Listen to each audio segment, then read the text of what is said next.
This creature guarded the entrance to the most powerful room in an Assyrian palace.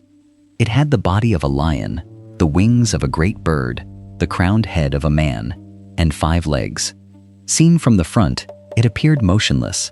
Seen from the side, it seemed to stride forward. But it wasn't there simply to terrify. It made the king's power present before the king himself appeared. And that raises a deeper question. Why did an empire famous for overwhelming violence need to construct authority so carefully? In stone, writing, images, and space. Part of the answer lies inside this palace. The rest lies in the activity beyond its walls. The colossal figure stood in the northwest palace at Kalhu, the Assyrian capital, now known as Nimrud.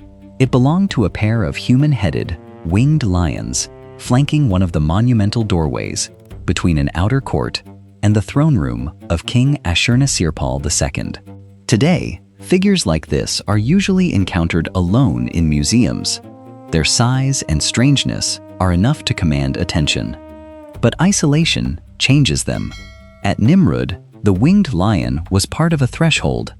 Its body filled one side of an entrance. Its partner stood opposite. Cuneiform writing crossed the stone.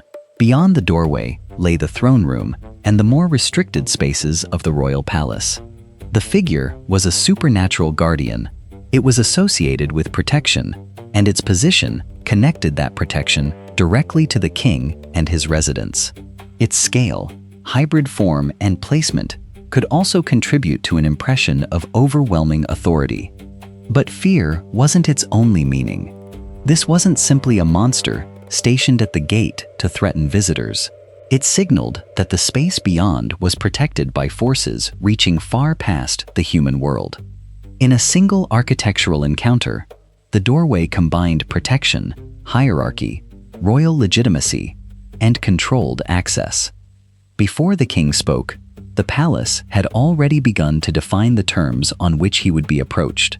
The Northwest Palace formed part of Ashurnasirpal's transformation of Kalhu into a royal capital. Its surviving plan preserves an outer court, monumental doorways, a throne room, royal apartments, carved stone panels, and inscriptions repeated across the palace walls. We cannot reconstruct the movement of every ancient visitor. Officials, workers, courtiers, and foreign representatives didn't necessarily use the same spaces in the same way. But the surviving architecture establishes something more basic. Access to the king was mediated by the building itself.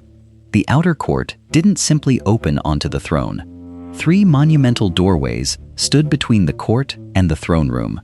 Colossal guardians occupied important thresholds. Reliefs covered the lower walls of the throne room and other royal apartments. As someone moved closer to royal space, sculpture, writing, images of kingship, and controlled points of entry gathered around them. The winged lions, wall reliefs, and inscriptions weren't separate displays. They belonged to the same built environment. The scale of the entrances mattered. So did the restricted access, the presence of supernatural guardians, the repetition of royal writing, and the images waiting on the walls inside. Architecture cannot tell us exactly how every person felt.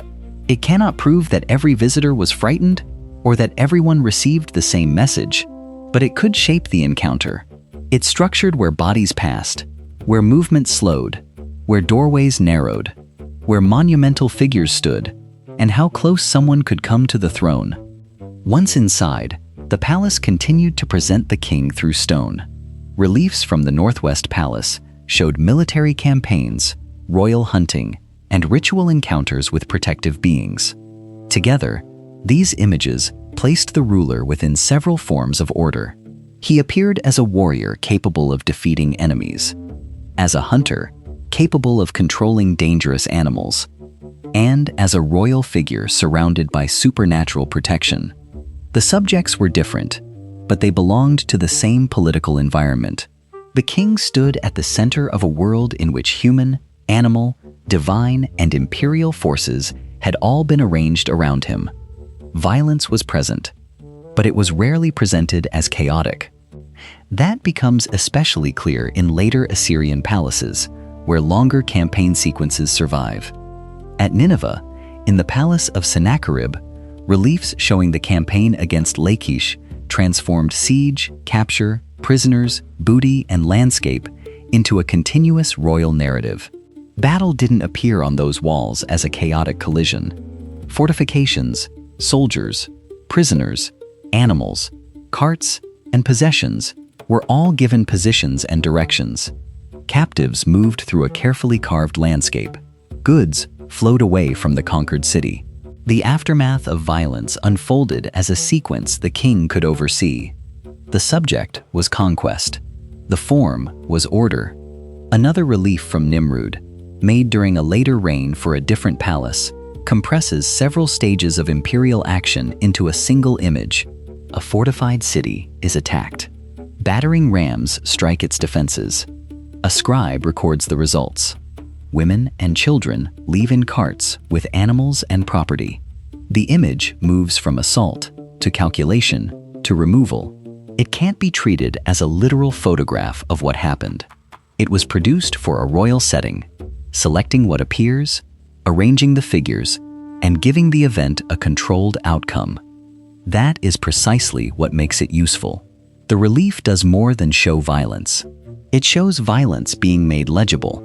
A city resists, the city falls. Its people and resources enter an ordered flow. A scribe records what has been taken. The disruption of conquest is reshaped into evidence of successful rule. On the wall, victory produces categories, movement, and record. But the scribe quietly opens the scene again. Someone has to count. Someone has to write. Someone has to decide where the people, animals, and property will go. And the palace walls explain how the king wanted this calculated conquest to be understood.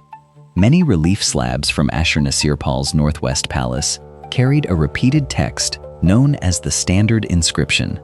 The writing didn't sit beneath the images like a modern caption. It ran across the stone surfaces, through the visual field. The inscription described Ashurnasirpal, his campaigns, his authority, and the palace he had built. It referred to materials gathered for construction and to monumental creatures installed at the gates. The king, the building, the victories, and the guardians were joined in one repeated statement. Other royal inscriptions connected the rebuilding of Kalhu to divine authority.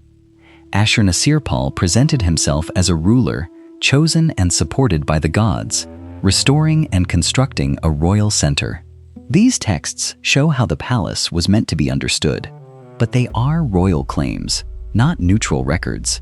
Their language of divine favor, universal authority, and enduring kingship belongs to the political argument built into the palace. And that argument was repeated across its surfaces. Even someone unable to read cuneiform would still have encountered writing as a visible mark of royal control. For those who could read it, the same relationships appeared again and again.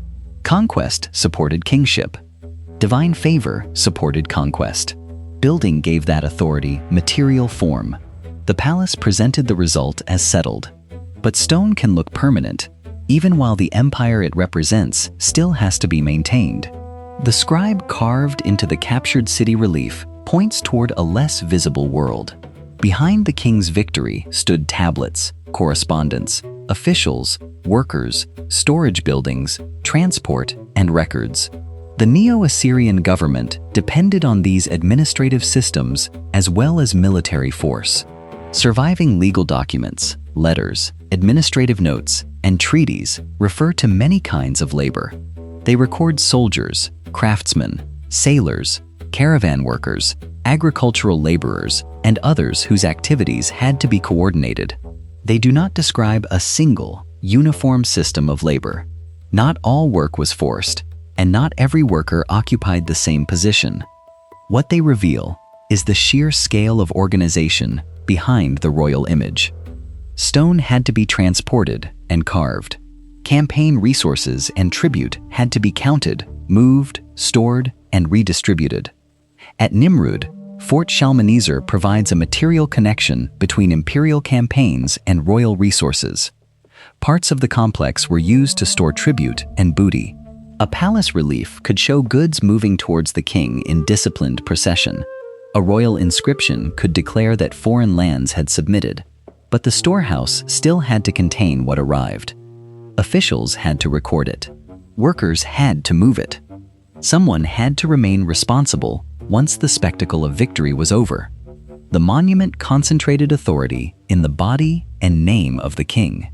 The documents and storage spaces reveal how many other people were needed to keep that system working. This does not prove that every administrative practice was designed to support the palace's imagery. There is no surviving master plan linking each tablet to each relief.